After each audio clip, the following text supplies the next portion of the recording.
Friend आज बताएंगे Newton third law of motion.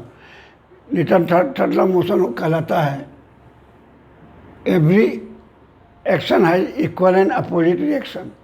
Short में यही लिखा जाता है every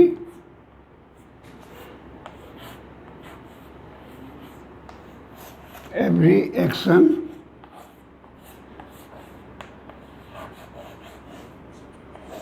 has equal and opposite reaction.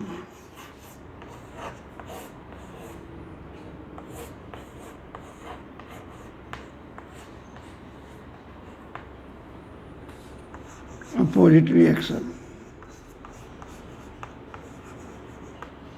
इसका मतलब इसको समझाते हैं फिर से। जैसे ऐसे लिखे इफ, इसी को लिखे इलेबोरेट करके, इफ है body A exerts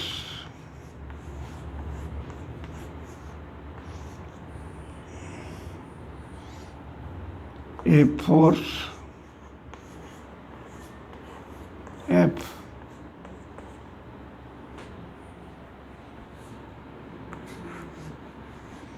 on another body,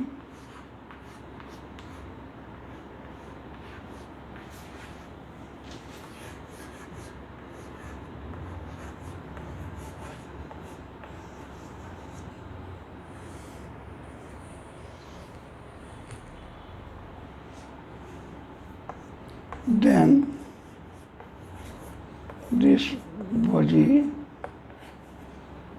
this another body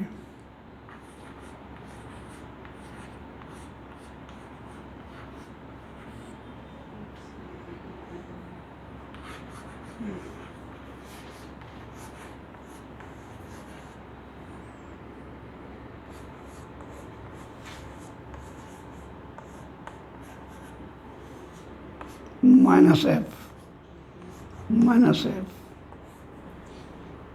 force on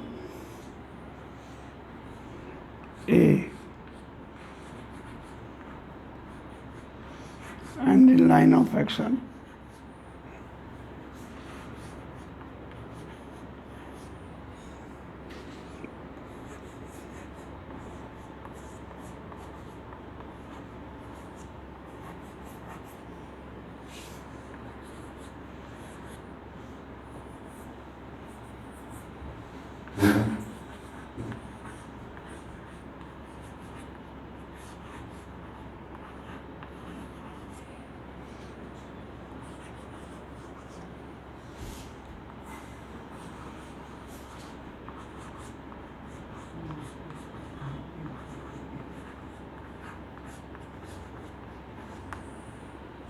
Newton law of motion में कहता है, पहला छोटा सा वो है definition, every action has equal and opposite reaction. उसी को एलिबरेट करके लिखते हैं, if a body A exerts a force F on another body B, then this another body B also exerts, also लगा दीजिए, also exerts minus a force on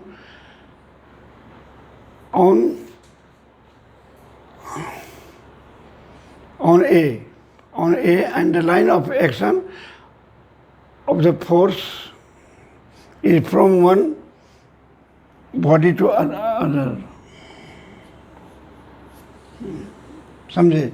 कहता है किसी बॉडी ए के द्वारा अगर बी बॉडी पर अगर फोर्स लगाया जाता है तो बी भी ए पर लगाता है फोर्स माइनस एफ के पर। ए द्वारा बी पर कितना लगता है? जैसे ये कोई बॉडी है, ये इस पर अगर एफ लगा, ए है ये बी है, ए बी पर लगाया फोर्स एफ, तो एफ बी लगाएगा इस पर माइनस एफ फोर्स, उल्टा फोर्स। यही कहता है Newton third law of motion. मतलब क्या हुआ, जैसे हम इसको मारते एक मुक्का से दीवार को तो हमको चोट लगता है, इसका मतलब वो भी हमको मारता है। ये हो गया, यही हुआ कि फोर्स लगाना। कि एक बॉडी दूसरे बॉडी पर अगर कोई एफ फोर्स लगाता है तो दूसरा बॉडी भी उस बॉडी पर उल्टा डायरेक्शन में उसी अमाउंट का फोर्स लगाता है। समझ, इसका बहुत एग्जाम्पल है। जब जैसे हम चलते हैं तो हम क्यों चलते हैं, हम अपने फ्लोर को इसके द्वारा फोर्स लगाते हैं। तो फ्लोर को जब लगाते हैं फोर्स, तो फ्लोर जो है हमको उधर हमारे ऊपर फोर्स ऐसे लगाता है कि हम आगे बढ़ते हैं। जैसे ये पैर है, अगर ये मान लीजिए पैर है, ये पैर हुआ, ये अंगूठा है, ये है, यहाँ पर लगाते हैं फोर्स एन, समझ गए। तो ये फोर्स जब एन लगाते हैं तो इसका कंपोनेंट जो है, अगर ये हॉरिजॉन्टल से बनाता है थीटा, तो एन अगर लग रहा है, एन लगता है हमारे ऊपर, हमारा ये मनुष्य का पैर एक पैर है, तो इस पर अगर एन अगर हम दाबते हैं अर्थ को एन एम जी से, या हम दाबते हैं जब फ्लोर को, तो हमारे ऊपर रिएक्शन लगता है N, normal contact force N लगता है, जिसका एक कंपोनेंट क्या होता है, एन कॉस थीटा, इससे हॉरिजॉन्टल से थीटा, और ये एन साइन थीटा होता है। ये एन साइन थीटा क्या है, मेरे वेट को बैलेंस करता है, और ये एन कॉस थीटा है, आगे बढ़ाता है। उसी तरह जैसे नदी में तैरते हैं, तो नदी में तैरते तो ऐसे ऐसे करते हैं, तो पानी को काटते हैं, तो पानी को हम इधर ठेलते हैं, तो पानी हमको आगे ठेलता है, जिसके कारण आगे आदमी स्विम करता है। जैसे पक्षी हवा में उड़ता है, तो यूँ ऐसे ऐसे करता है, इसका मतलब क्या, हवा को चाँपता है नीचे से, तो हवा उसको आगे बढ़ाता है। ये सब रोज़ जितना रोज़ देख रहे हैं, सब नीचे थर्डलाव का नाव खेपता है, नाव, तो नाव में देखते हैं ऐसे ऐसे चलाता है, तो क्या है, पानी को पीछे ठेलता है, जिसके कारण नाव आगे बढ़ता है। समझ, यह नाव को स्टार्ट करता था बांस के लग्गा से, देखते होंगे कि बांस के द्वारा ऐसे ज़मीन को ठेलता है, जिससे क्या होता है, नाव आगे चले। तो ये सब क्या है, न्यूटन थर्ड लॉ का एग्जाम्पल है। ये इसका समझ गए न्यूटन थर्ड लॉ, तो वही कहता है every action has equal and opposite action. कोई एक्शन अगर करिएगा किसी दूसरे बॉडी पर, तो उसका इक्वल एंड अपोजिट रिएक्शन होता है। अब ये जैसे ये न्यूटन फर्स्ट लॉ मोशन में बहुत एग्जाम्पल है। जैसे ये Q1 चार्ज है, पढ़िए आगे जाके, और ये Q2 चार्ज है, दो चार्ज है,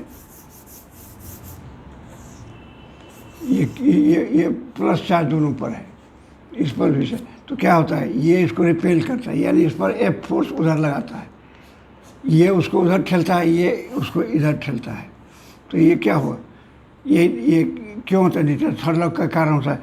उसी तरह अगर कोई माइनस चार्ज है, ये माइनस क्यू चार्ज है, इस पर है प्लस क्यू चार्ज है, तो क्या होता है, ये इसको इधर खींचता है एफ से, ये पढ़िएगा 12th में, ये खींचता है इसको इधर एफ से।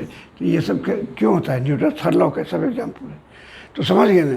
तो कोई बॉडी ए दूसरे बॉडी बी पर अगर एफ फोर्स लगाता है, तो बी भी ए पर उतना ही अमाउंट का फोर्स लगाता है, लेकिन उसके उल्टा डायरेक्शन में फोर्स लगाता है। अब इस पर कुछ प्रॉब्लम बनाते हैं।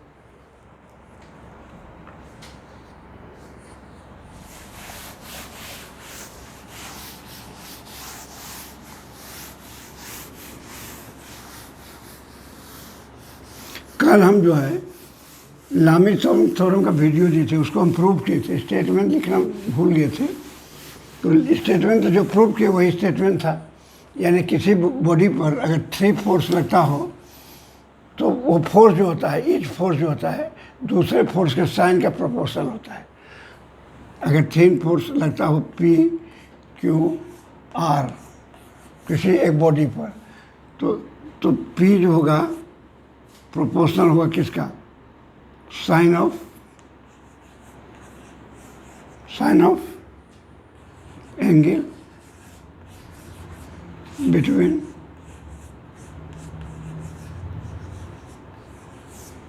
Q and R। उसी तरह हो जाएगा, ये क्या होगा, Q होगा प्रोपोर्शनल हो जाएगा, Q proportional sine of angle, यही हम प्रूव किए थे, एंगल बिटवीन, वीडियो देख लीजिएगा, बिटवीन P एंड R। उसी तरह R हो गया proportional sine of angle angle between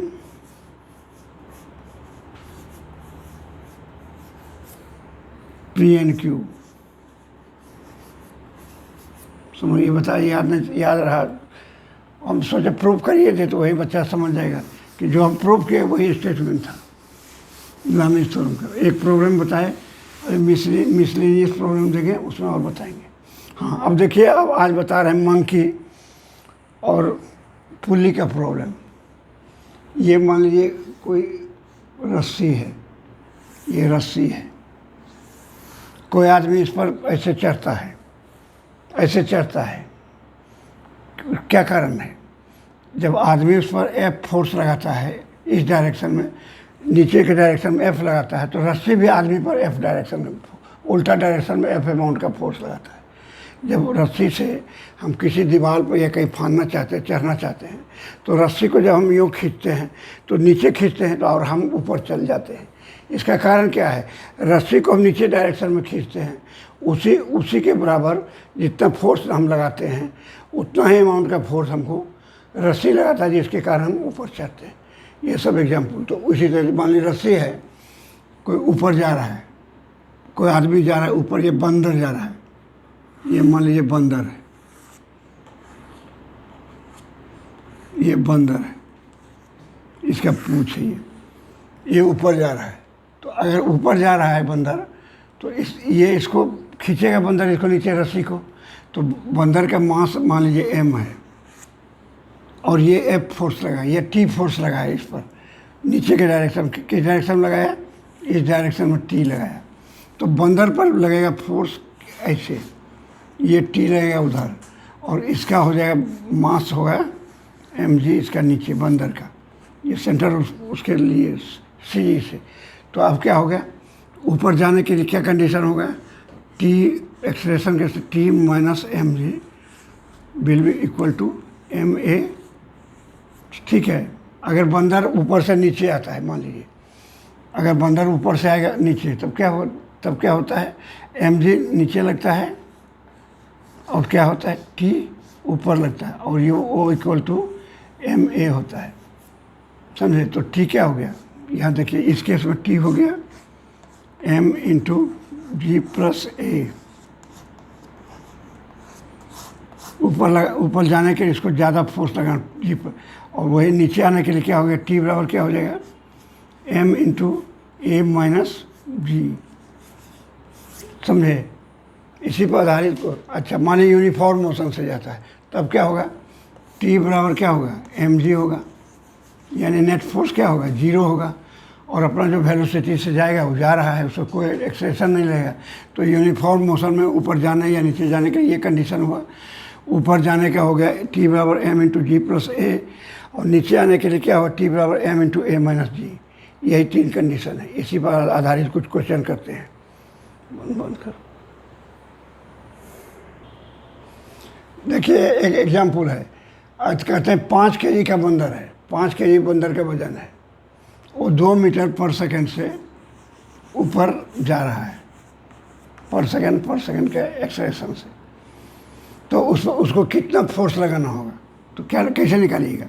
ये बंदर नीचे के डायरेक्शन में लगेगा फोर्स, वो टी लगाएगा, तो टी माइनस एम जी होगा, बराबर क्या होगा? एम ए होगा।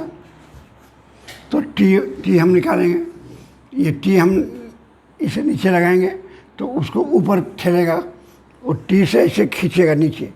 तो जब न्यूटन थर्ड लॉ से क्या होगा? रस्सी उसको ऊपर ठेलेगा, तो ये हो गया टी माइनस, ऊपर जा रहा है T minus M G into A. तो टी बराबर क्या हो गया? M into G plus A. बंदर का मास कितना है? 5 किलो, 10 हो गया एक्सलेरेशन, ए हो गया 2 मीटर पर सेकंड, यानी क्या हो गया? 60 न्यूटन का वो फोर्स लगाएगा तो ऊपर जाएगा। ठीक है, उसी तरह बंदर नीचे आना होगा। यही बंदर है 2 मीटर पर सेकंड से नीचे आता है, तब क्या होगा? एम जी हो जाएगा एम जी माइनस टी, कितना फोर्स चाहिए? एम ए हो गया ये। तो टी बराबर क्या हो गया? एम इंटू जी माइनस ए। तो 5 किलो का ये वजन हो गया, जी हो गया 10 माइनस 2 बराबर क्या हो गया? 5 इंटू 8 बराबर 40 न्यूटन का लगाना होगा फोर्स। देख रहे हैं ऊपर जाने में ज़्यादा ताकत लगाना पड़ता है 60 न्यूटन का, और नीचे आने में कितना लगेगा 40 न्यूटन का। इस तरह के दो प्रॉब्लम हुआ, एक प्रॉब्लम हुआ। अब और देखिए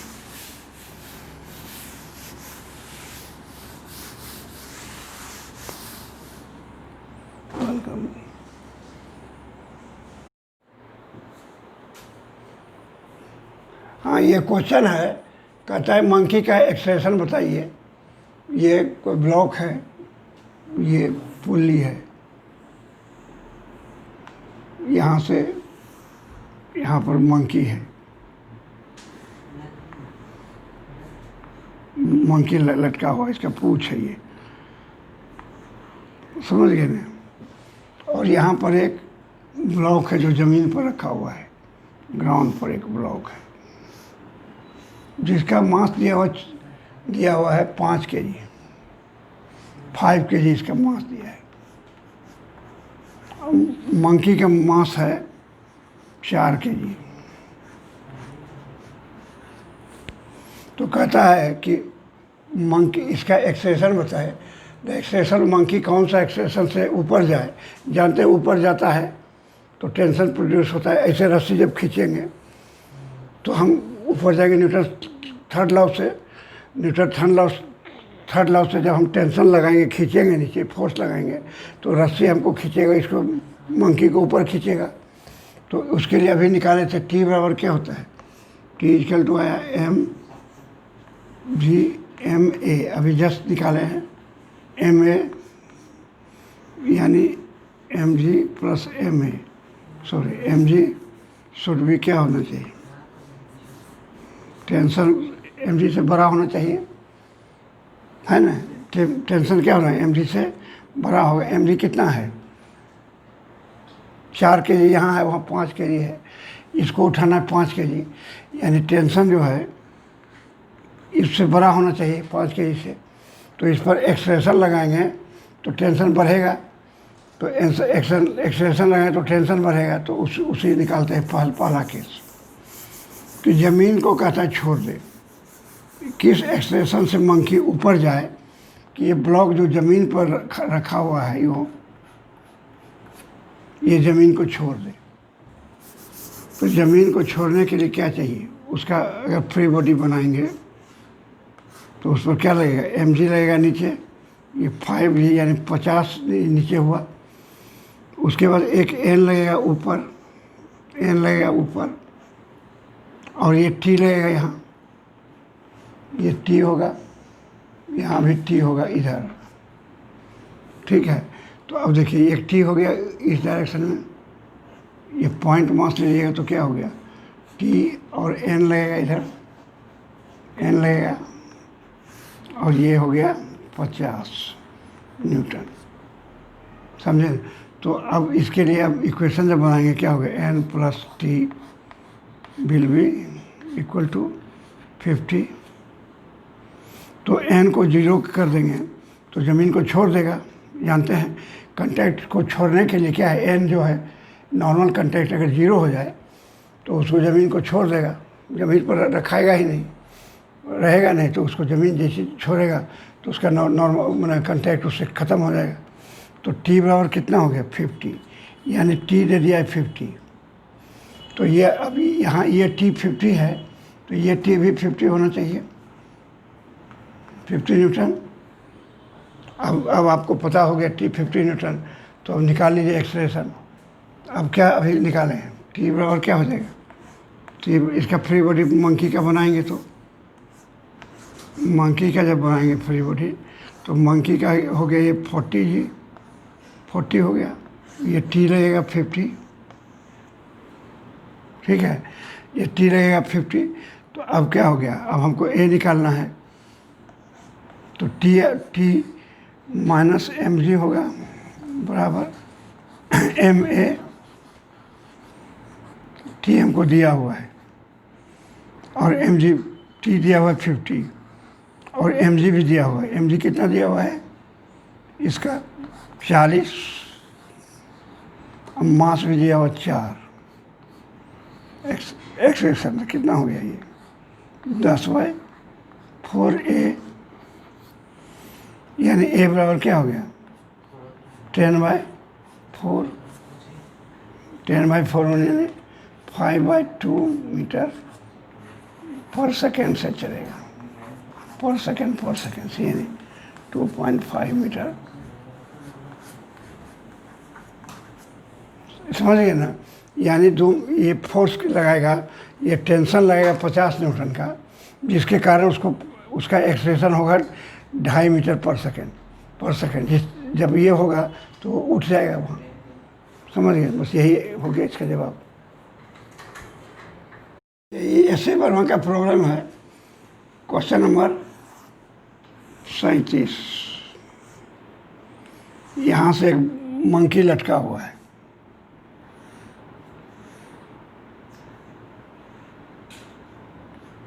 मंकी का ये पूंछ हो गया, यहाँ पर एक ब्लॉक है इससे लटका हुआ, एक ही रस्सा, एक ही धागा है, ये एक ब्लॉक लटका हुआ है। इसका भी दोनों का मास सेम है, जितना मंकी का है उतना ब्लॉक का है। तो इनिशियली रेस्ट में है, ये कह रहा है। अच्छा, दोनों का मास बराबर है तो क्या है, रेस्ट में है तो रेस्ट में रहेगा जब तक कि मंकी ऊपर या नीचे नहीं जाए। अगर ऊपर जाएगा तो जब ऊपर जाएगा तो इसमें एक्सलेशन होगा, जिसके कारण वो भी ऊपर जाएगा और ये भी ऊपर जाएगा। यही साबित करना है कि दोनों का है एक्सलेशन जो होगा सेम डायरेक्शन में होगा और सेम एक्सलेशन होगा, और किसी टाइम इंटरवल में दोनों का सेपरेशन सेम होगा। तो देखिए, मान लीजिए ये ऊपर जा रहा है, एफ फोर्स लगा रहा है, ये क्या लगाया, टी फोर्स लगाया, टी लगाया फोर्स। तो जब टी लगाया तो अभी निकाले हैं तो इसका ऊपर जा रहा है, ये ऊपर मान लीजिए, तो ऊपर जा रहा है तो क्या हो गया, टी माइनस एम जी बराबर क्या होगा, मास इसका एम, दोनों का मास बराबर ही है, एम ए होगा।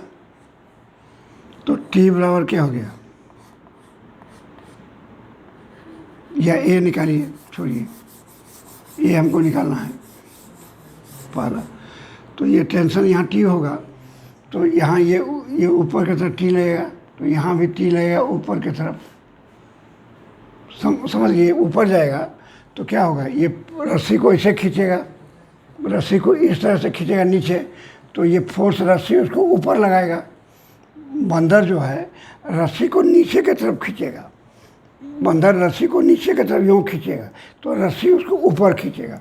तो ये टी का डायरेक्शन क्या हो गया, बंदर पर लगने वाला ये फोर्स, ये टी हो गया, तो बंदर पर ये टी ऊपर लगेगा, तो उसका यही हो गया T minus M G, M A हो गया, ये हो गया। तो हमको ए निकाल लेना है, तो ए निकालेंगे तो क्या हो गया, टी माइनस एम जी बटे एम हो गया इसका एक्सप्रेशन। अच्छा, उसका वहाँ टी लग रहा है तो उसका फ्री बॉडी एयर बनाइएगा, इसका बंदर के बनाए, ये हो गया एम जी, ये फोर्स इस पर बंदर पर लगा टी, उससे ये आया, बंदर से ये आया। अब ब्लॉक का बनाते हैं,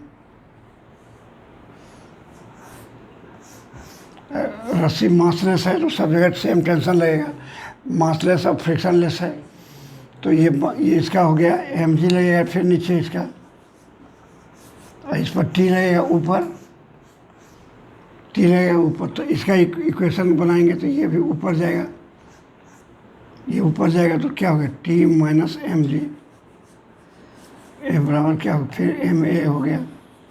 तो इसका भी एक्सप्रेशन क्या हो जाएगा, टी माइनस एम जी बटे एम हो गया बराबर ए। चूँकि टी जब इधर लगेगा, इस पर इससे खींचेंगे तो वहाँ भी तो टी उसी डायरेक्शन में लगेगा, टी उसी टी उल्टा तो नहीं लगेगा ना, क्योंकि मास दोनों का सेम है। तो जब ये ऊपर जाएगा, टेंशन इधर लगेगा, तो वहाँ भी टेंशन उधर लगेगा ऊपर के डायरेक्शन में। तो अब देखिए दोनों का डायरेक्शन सेम हो गया और एक्सप्रेशन भी सेम हो गया। यही तो पूछ रहा है, डायरेक्शन सेम डायरेक्शन में गया, एक्सप्रेशन सेम हुआ। तो अब ये जब इनिशियली जीरो पोजीशन में है तो जितना डिस्टेंस टी टाइम में करेगा तो ये half into A T square जाएगा, मंकी, तो मंकी के द्वारा जो एस एम हुआ तो यही हो गया। ये दोनों का सेम है, टाइम सेम होगा तो उतने टाइम इंटरवल में मंकी हो गया। ये एस बी लिखे ब्लॉक, इसका भी हो गया हाफ ए टी स्क्वायर, तो ब्लॉक भी उतना ही दूरी जाएगा क्योंकि ए भी इसमें है टी भी इसमें है, दोनों सब बराबर है एक में। तो एस एम बराबर क्या हो गया एस बी। तो किसी भी टाइम इंटरवल में दोनों same direction same distance cover करेगा, यही तो कर। तो सेपरेशन क्या है, सेपरेशन हमेशा अभी जितना सेपरेशन दोनों के बीच में है वही सेपरेशन मेंटेन होगा। अगर दोनों का ये डिफरेंस होता तो ये दूरी भी जितना कवर ये करता इस एक्सलेशन या इस टाइम से उतना ही कवर दोनों कर रहा है इसी एक्सलेशन इसी टाइम से। तो सेपरेशन में कोई चेंज नहीं होगा, यानी रिस्पेक्टिव एक्सलेशन क्या है, जीरो है। दोनों के बीच का रिस्पेक्टिव एक्सलेशन जीरो है, इसका मतलब जो सेपरेशन है वही रह जाएगा। यही प्रूफ हो गया। तो एक्सलेशन भी हुआ सेम डायरेक्शन, एक्सलेशन क्या हुआ सेम डायरेक्शन, और एक्सलेशन हो गया सेम, जिसके कारण क्या डिस्टेंस किसी भी टाइम इंटरवल में ये सेम दूरी जाएगा दोनों, और सेम दूरी जाएगा तो जो पहले से सेपरेशन है वही सेपरेशन मेंटेन रहेगा, क्योंकि रिस्पेक्टिव सेपरेशन जो है जीरो हो गया, रिस्पेक्टिव एक्सलेशन क्या हो जीरो हो गया। तो ये प्रूफ हो गया। देखिए ये भी एस सी वर्मा का क्वेश्चन है मंकी का, ये सब थर्ड लॉ पर डिपेंड कर रहा है। तो वही फोटो, एक बंदर है ए और बंदर दो है, दूसरा बंदर है बी। ए का वजन है मास है 5 kg, बी का मास है 2 kg। ए के पूंछ से दूसरा बंदर लटका हुआ है, समझ गए ना। और कहता है कि कौन फोर्स से चले कि दोनों साथ चले। और यहाँ पर जो है इसका कैपेसिटी इस बंदर का है पूंछ का 30 न्यूटन फोर्स को झेलने का, यानी वो 30 न्यूटन का फोर्स ही ले सकता है। ए का पूंछ जो 30 न्यूटन के बाद क्या होता है, ए के पूंछ में बी लटका हुआ है और वो पूंछ जो है 30 न्यूटन के बाद टूट जाता है, वो मतलब 30 न्यूटन का ही फोर्स ले सकता है। तो कौन सा एक्सलेशन से चले या कौन सा फोर्स लगावे से चले कि वो टूटे नहीं। जानते हैं कि जब ऊपर जाता है तो क्या होता है m इंटू जी प्लस ए होता है, यही फोर्स होता है। जब ये एक मंकी जब ऐसे खींचेगा रस्सी को तो रस्सी उसको ऊपर ले जाता है ऊपर ले जाता है इस फोर्स से टी से। तो अब हमको दिया हुआ यहाँ का 30 न्यूटन। तो अगर एक सिस्टम इसको मान लें, एक सिस्टम एक है, अब मान लें कि ए एक्सलेशन से जा रहा है, समझे। तो इसका जब ए एक्सलेशन होगा तो इसका भी ए होगा और इसका भी ए होगा एक्सलेशन, दोनों कंबाइन जब एक साथ जाएगा। या ट्रेन का एक बोगी दोनों बोगी साथ जाता है तो ट्रेन का जो कहते हैं एक्सलेशन है, तो ट्रेन का हर बोगी का सेम एक्सलेशन होता है। हर जो उसका डब्बा होता है ट्रेन का कहते हैं एक्सलेशन 100 किलोमीटर पर आवर है। तो ट्रेन का हर डब्बा का अलग अलग एक्सलेशन नहीं होता है, हर डब्बा का क्या है एक एक्सलेशन होता है। तो यहाँ भी वही हो गया, उसको सिस्टम मान लिए तो दोनों का एक एक्सलेशन होगा। अब उस एक्सलेशन से यहाँ का मान लें इसके द्वारा प्रोवाइड T1 होता है, इसके द्वारा T2, समझे। ये जो है इसको T1 से खींच रहा है तो इसको भी वो खींचेगा T1 से। ये जो है ये बंदर उसके पूंछ को T1 से खींचा है नीचे, बंदर भी जो है ए के पूंछ को T1 से खींच रहा है। तो क्या हो गया, तो यहाँ पर T1 लगेगा टेंशन इसके पूंछ पर, ये खींचेगा तो वो भी उसको खींचेगा T1 से जिससे जा रहा है। तो अगर हम निकाल दें T1 से ज़्यादा नहीं हो तो T1 से हम उसका लिमिट दिया 30 न्यूटन। तो इस बंदर का हम लेते हैं बी का, अगर बनाते हैं फ्री बॉडी बंदर का बना है तो इसका कितना हो गया 2 हो गया 20 न्यूटन हो गया, 20 न्यूटन हो गया। तो इसका क्या होगा, ये मैक्सिमम इसका हम निकालना है कि इसका फोर्स जो हो कितना हो। तो अब हम इसके लिए क्या हो गया T बराबर इसका हो जाएगा m इंटू जी प्लस ए होगा, ये हो गया, यही हो गया जी प्लस एम जी प्लस ए हो गया। तो ए हो गया ये मैक्सिमम टेंशन कितना ले सकता है? 30 ले सकता है। यहाँ का टेंशन अगर 30 हो, 30 से ऊपर होगा तो ये टूट जाएगा, क्योंकि यहाँ पर ये टी से खींचेगा उसको, तो इसको भी वो टी से खींचेगा, तो जिसके कारण ऊपर जाएगा। ये उसके पूंछ को 30 न्यूटन से खींचेगा, तो इसको भी 30 न्यूटन से वो खींचेगा ऊपर। तो यहाँ का हो गया ये टी। तो इससे हमको एक्सेशन निकाल लेते हैं। तो एक्सेशन निकालिए। बंदर का क्या है? 2 है। ये हो गया 10 हो गया, ये हो गया 2 × a, ये हो गया 10 भागा 2a। तो a बराबर क्या आ गया? 5 मीटर पर सेकेंड से वो चलेगा। तो मैक्सिमम वहाँ पर टेंशन क्या आ जाएगा? 30 मीटर आ जाएगा। तो वो कितना फोर्स लगाएगा? टोटल एक कितना लगेगा? तो एक अभी वही एक्सेलेरेशन हुआ, तो एक के द्वारा टेंशन क्या हुआ? एक कितना रस्सी को खींचेगा? तो वो खींचेगा m × g + ma। समझ रहे हैं ना? तो इसका बंदर का कितना है? 5 के लिए 5 × 10 इंटू हो गया 5 × 5।